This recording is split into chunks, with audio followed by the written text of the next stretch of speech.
Hello, and welcome to Mental Health Matters Podcast. I'm your host, Liz Lang, and I'm here with Dr. Mark Burton. In this podcast, we will talk about all things mental health. Thank you so much for joining us.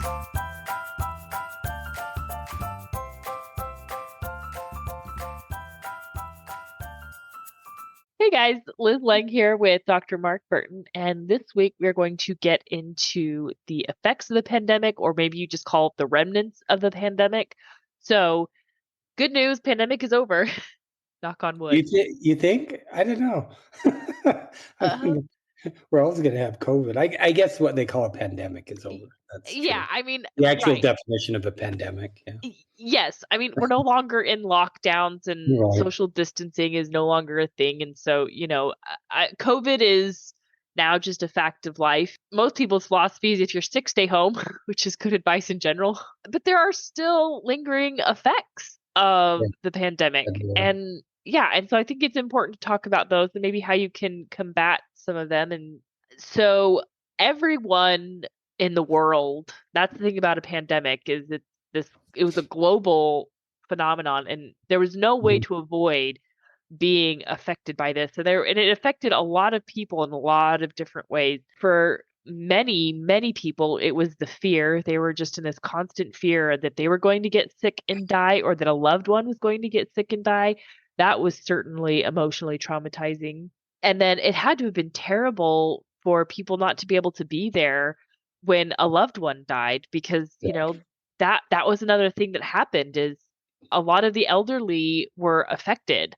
In fact, Mhm. that was the most vulnerable population that was affected, was the elderly. And I mean, can you imagine not being able to be there as your mom or your dad, or maybe a grandparent or an aunt or someone that you love dearly, not being able to be there as they passed away because of these restrictions? And then social isolation was another one Mhm. that was very, very hard for people.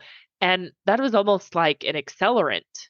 That was like fuel for the fire for, in terms of the emotional trauma that this pandemic caused for many people, was the fact that not only are we, living in this crazy time and we have all this added stress on us, but you can't talk to anybody, right? Or you Right. can't see people. You can't go to church. You can't go to your other sorts of social organization and social functions. And that was hard for a lot of people. When I think about our response, my family's response, we never shut down completely. Uh-huh. A lot of therapists, went online only. Yeah. We never did that. So we were always in the office if people wanted to come in the office. And so we didn't isolate the way a lot of people do, and our families did not isolate, and we took precautions. My daughter, Adrian, called it creating your pod, I think is the word she used. And Uh-huh. so, if you create a group of people who are really careful, then, we didn't mask around each other and we continued to meet and be together just pretty much like normal. And Yeah. so, but I know a lot of people, a lot of clients had extreme reactions. Just the neighbors across the street, I remember their grandparents, they went into total isolation, didn't see any of their kids or their grandkids, which I Yeah. think would be really, really difficult. I understand for some people, the ones that their immune systems are compromised in some Yeah. way. I think they had to be careful, certainly. But we didn't have anybody in my immediate family that was that way. So we always, we masked up because you had to, but really we kind of carried on. It wasn't normal, but it was kind of normal. I actually And I loved the whole masking thing because I could, and at Costco, I don't know if you remember, you go to Costco and they had like Wednesday morning, they had senior hours.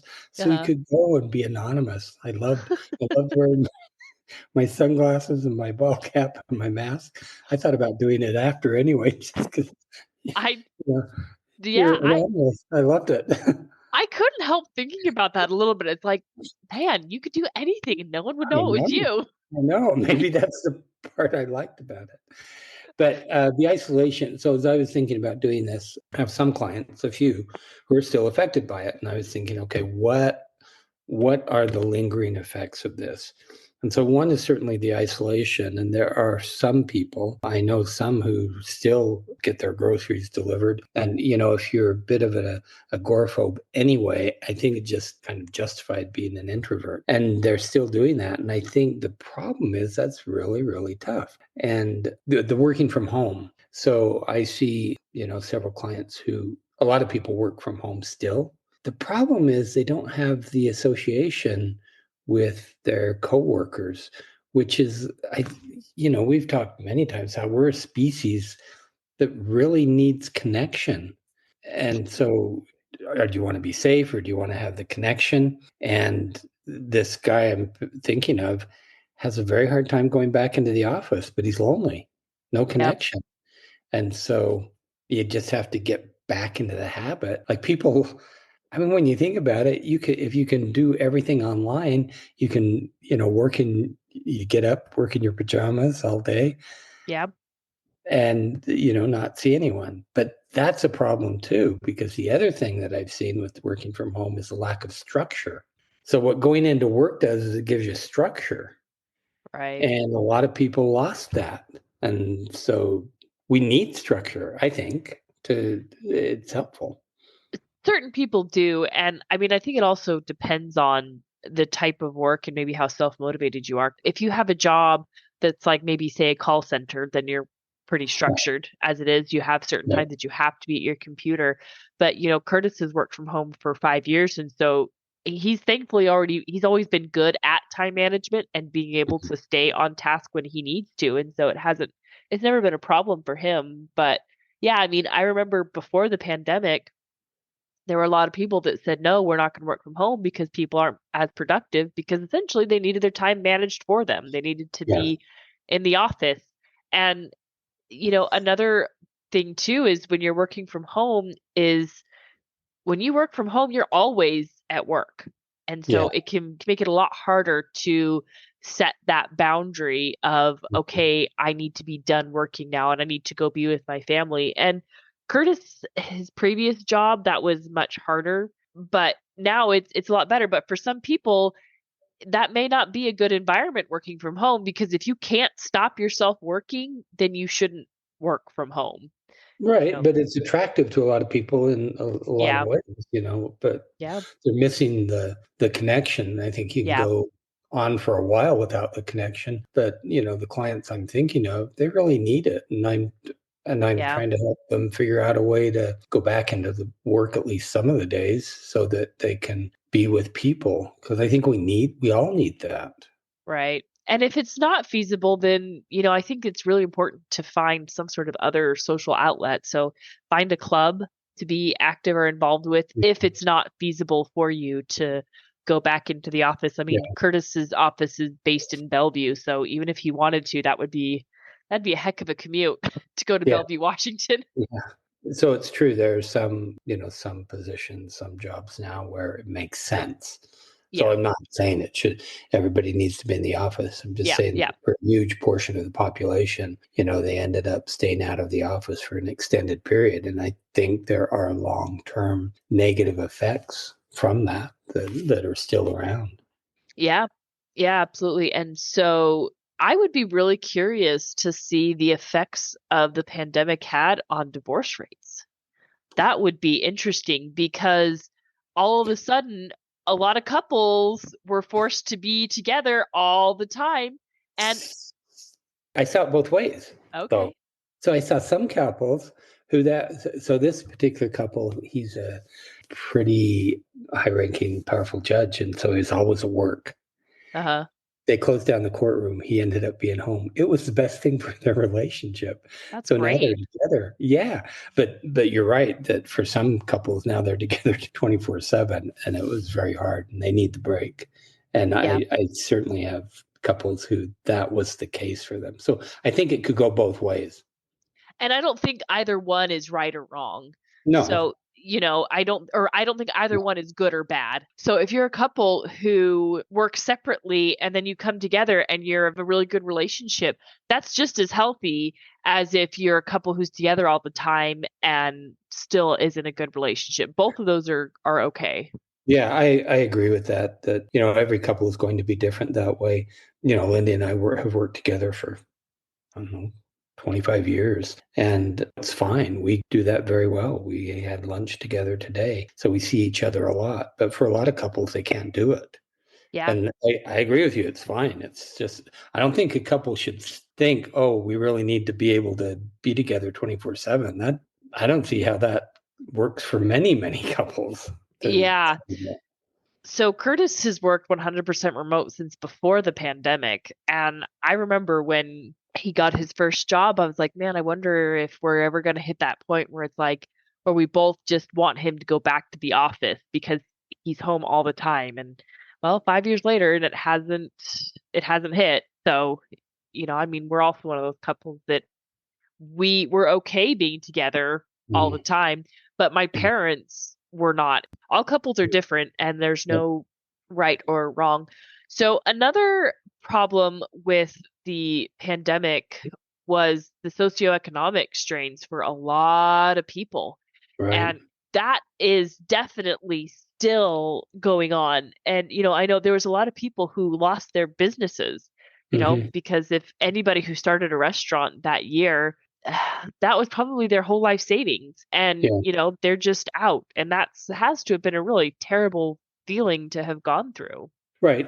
I mean, there are people who lost businesses, but also just the workers in the lower SES classes. Often they just didn't go into work. And if you don't go into work, you don't get paid. Yeah. Whereas, and I think we talked about this, feels familiar to me, that there's such a divide in our country, a wealth divide. Those people who have jobs who are doing really well. And there are some people who have jobs, like attorneys, doctors, certainly, I think we're okay just because they were able to stay open and people needed Yeah. to go to the doctor. And so there's airline pilots, for example. I mean, there are a lot. I'm just picking out some, but people who did very well.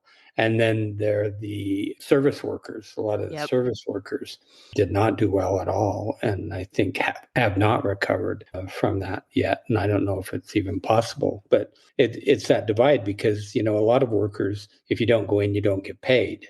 Yep. Whereas for a lot of businesses, you can work from home, we're going to still pay you. And the government tried to help out, but I mean, it just went on too long. I mean, I don't know that the government would ever be able to really bail everybody out of that economic hole.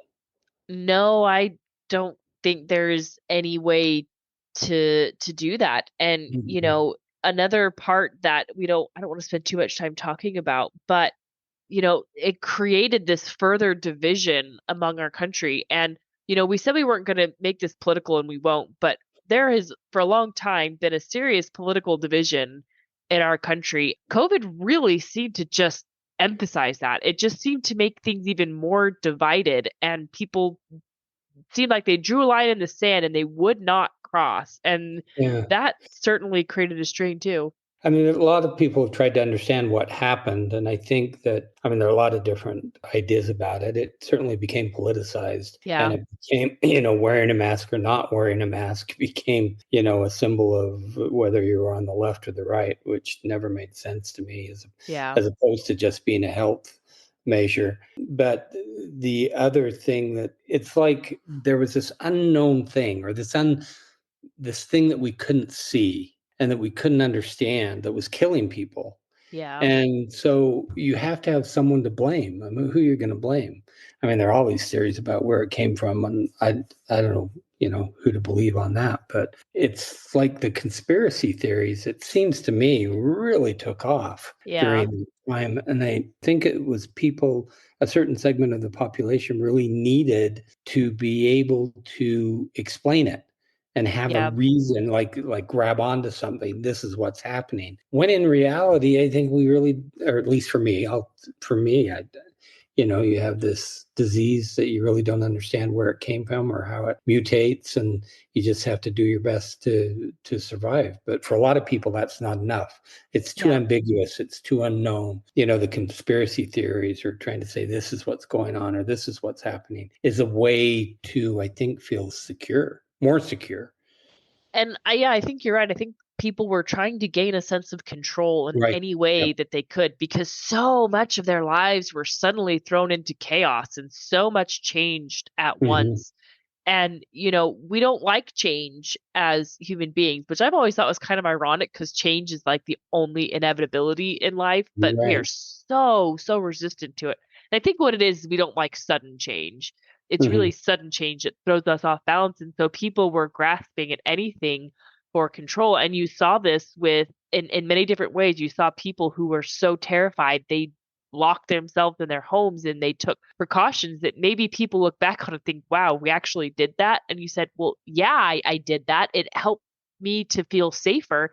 And then you have other people who thought this is so terrible, it just can't be true, and tried to deny it. Well, the change, here's one way to look at the change. If there's change that I choose, Yeah, then I'm okay with it. If there's change that someone else chooses for me, then I'm right. typically not okay with it. Yeah, and there was both. There was Yeah. both going Right. on. I mean, because Right. this pandemic created change because there was all of a sudden this horrible disease that was killing people. And so, a lot of change happened and some people just reacted differently. I Yeah. mean, and again, I think you really had these two different people. I think you had people who were trying to say this isn't real. And I think they wanted to believe it and they needed to believe it because it meant that the horror wasn't real. And then there was Yeah. these other people who just became so terrified and so stressed that they didn't know what to do. And both emotions are valid and both Mhm. places were a very real place to be. So another thing that is going to be important to talk about that I think has to have been one of the biggest crisis that has arisen out of this pandemic is the education gap from Yeah. children. I think it'll be years before we understand Yeah. the long-term effects of kids wearing masks and staying away from school. Because, how long did that happen for a year? Were they out of school for a year? It Or part depended. of a year? It depended. So, because I know that in March, it was around March when the schools completely shut down. It Hmm. was in March when I think most schools across the country did. And then I think by August or September, some schools were doing a hybrid model. By the time we moved to Indiana, we were doing masks, but we were all in school. Because I remember that whole first year and even into next year, we were still doing masks. And, again, I know that masks were this other weird source of political division, but there is still a reality, helpful or not, they had an effect on kids. Yeah. So much of our learning and speech development comes from watching people. And, think of how hard it must have been for the hearing impaired who Hmm. relied Hmm. solely on reading people's lips. How isolating must that have been for them to be suddenly cut off from all contact with everyone around them? Yeah, I certainly think it had, a negative effect for young kids, but I don't see many adolescents, and usually they're older adolescents, but I remember that group who was supposed to graduate in, Uh-huh. when did it start? 2020, right? Yep. I Yep. think. And that group who was supposed to graduate, they didn't get anything. I mean, think Yeah. how important that is. I mean, even it's not like I remember my high school years fondly, but I remember the graduation, everything that was surrounding the graduation, and this marker of moving on. And this whole group of kids didn't get it, and Yeah. I think it's still hard for them. They're at least here. The graduation or whatever they did, they drove by in cars, which I thought, somehow you drive by in a car and they hand you your diploma. So they canceled everything. I just think it's sad what kids lost out on that you can't Yeah. get back. I mean, they won't No. they won't get it back. I think if anything comes back again, like another pandemic, which it always could, I'm sure hopeful that we handle this in a different way. Both the population and the government. I think hopefully we learn something about it. Yeah, I hope so too, and hopefully we have enough time before the next one. It almost feels inevitable to me. Hopefully there's enough time for us to really learn and understand all of the ramifications and for us to learn, okay, this is what we did well, and this is where we were successful and this is where we maybe weren't so successful. This is where we need to improve and what we need to do different. There is still kids who have an education gap who Mhm. Lost out on an entire year of learning that they still haven't gotten back. And it's lower socioeconomic status kids that are feeling the effects of that. And maybe even some not kids. I mean, if you think about it, when you had to do school from home, if you had both your parents working full time to make ends meet, you didn't have anyone helping you through your schoolwork. You either had to be self motivated and do it on your own, which my guess is a lot of kids weren't, or you just didn't do school that year. And, that's another thing it's just a loss. You can't ever get that back. No, no, you can't. I think the next thing I was going to say, I don't think this is going to be too political. I think part of the problem is it was politicized, and I don't think that probably mattered so much what party was in the White House at the time. But I think what it did is it made the government kind of had the responses was all, it felt to me like it was all over the place. And often, when something like this happens, you want, say, an entity that you can trust, like, okay, Yes. here's good information. I don't know that and I'm generally a trusting person, but, the information felt like it was all over the place. And so I think that was part of the problem too, is there was not a very cohesive response to it. And so a lot of distrust was sown. A huge amount of distrust. And I think a lot of that came down to is the information kept changing. And Yes. rather Yeah. than just saying, okay, we have this updated information, here's how things are going to change it, they just tried to cover their tracks and make themselves look like they knew what they were doing and look like they had a handle on this. When the reality is I don't think anybody did. I don't know that there was any good way to respond. I mean, and I think another thing is people like to place blame because it helps them feel better. Yeah. But I think the It's reality, about control. Blame is about, okay, I can grab onto this. I can control it. yes, and control. And, I understand wanting that because so many horrible things happen and we want to have a narrative. We want to have a sense of this is what happened and why. But I don't know that there was any good way to handle this. I mean, I can't think of a single country in the world that didn't lose people, that didn't lose a portion of their population to this pandemic. Oh, well, that's true. I mean, that's kind of the definition of a pandemic, but Yeah. I haven't paid attention really to how other countries handled it. I hope there are some countries who might have done a better job than we did about this, hopefully. But Yeah. I mean, certainly there were deaths all over. And some of those European countries, I mean, I remember Spain and Italy, were just Yeah. ravaged by this thing. Countries who had intergenerational living, Mhm. were hit the hardest because Mhm. I mean, one thing that we do know is that kids are little cesspools of germs and they, I mean, they're like little walking incubators just full of germs all the time and they brought it home to grandma or grandpa who lived with them. Yeah, And but fortunately, it didn't have as bad an effect on most kids, which right. was at least at first, it wasn't affecting children, which I thought was interesting. And so, yeah, the kids are carriers, and they bring it Yeah. home, and the adults then get sick. And It was just the whole thing was just hard and we're through it.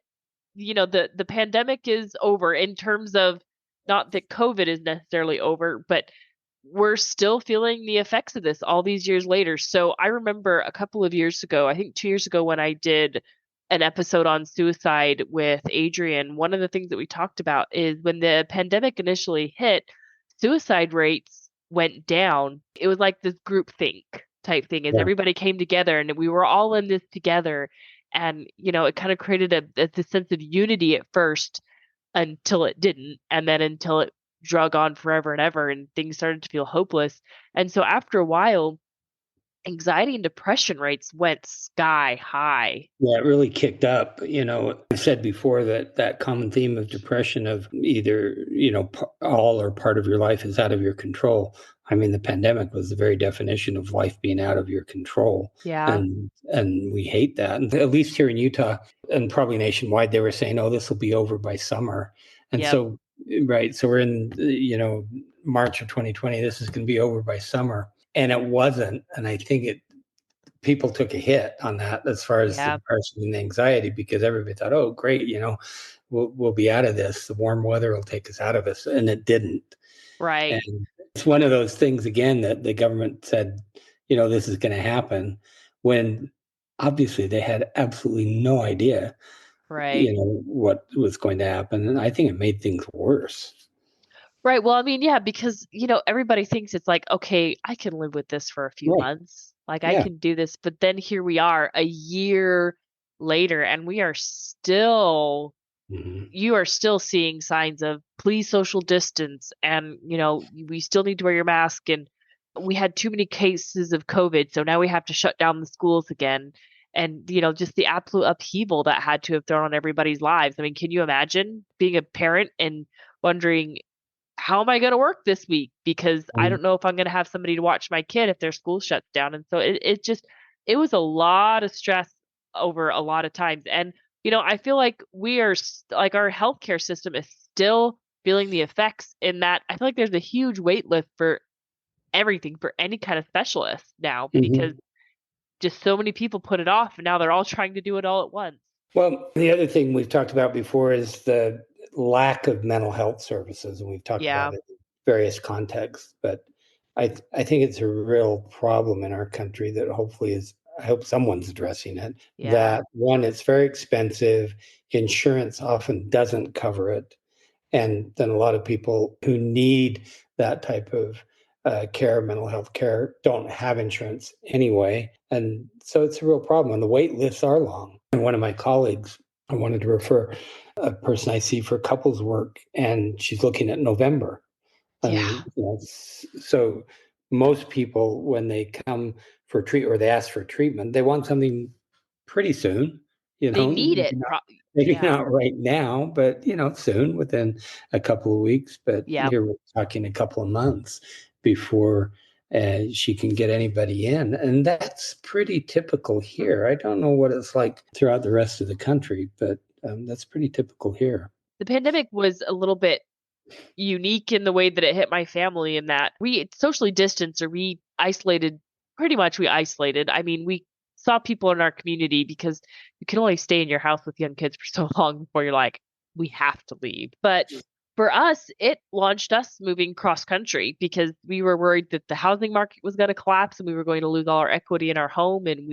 And that had its own ramifications for me emotionally and mentally. But in 2021 is when I finally said, okay, I need help. Like I need therapy. And I went the online option Mhm. because it was the only option I had. And so, but for so many people, I was resistant to it for a long time. And I'm so glad that I did do it online and that I went that route. But, a lot of people are resistant to it, and I don't blame them. I prefer in person. I very much prefer that, and I get that. Well, there are some clients that I still haven't met in person, and they Yeah. like it. They like it being online. And also, they live in other parts of the state. And so Yeah. for them to, get it up to Salt Lake doesn't make any sense. So for me, that's one of the benefits of Yeah. the pandemic is it really shifted, at least for my work, shifted everybody into being able to do online. I I'd I never done it before. And now I know I still have sessions almost daily where someone wants to do online. And the good thing is if someone feels sick, they don't want to come in and they just say, hey, can we meet online today? So that's been a real advantage. I think it also kicked it up for physicians, though, too, as yeah. far as being able to, do some sort of meeting online, which I did that once with my internal internist, and, it worked well, I think. Right. And I will say that was a positive that did come out of the pandemic, Mhm. was online, was remote work. Curtis was unhappy with his job and was able to find another job that was still remote, when he needed to get a new job. And so there were some benefits that came out of the pandemic, I will say that, but there was a lot of hard.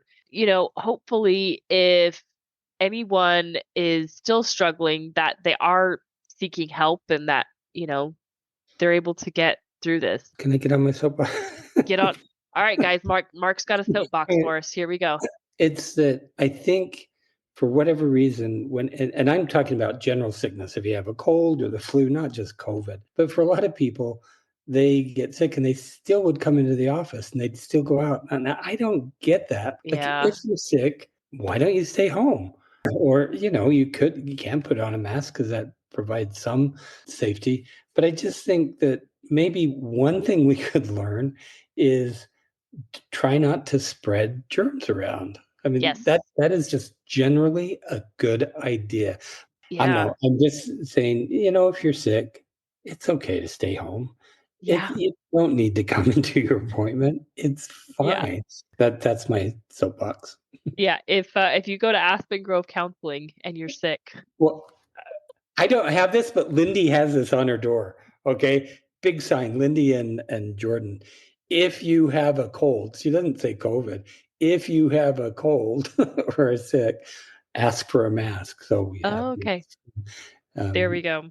because Yeah. people show up sick all the time, which Yeah. I don't get it. But Yeah. anyway, So, next week's topic is a little bit of a sensitive topic, but this is a very important topic.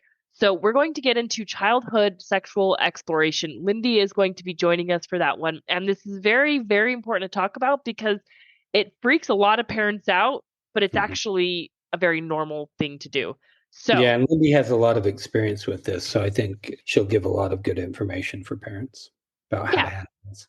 yeah. And as always, we will keep things professional and clinical, and we are always anatomically correct. So Yes, we will be using the words penis and vagina. I can yes, tell you that. They are good, healthy words to use.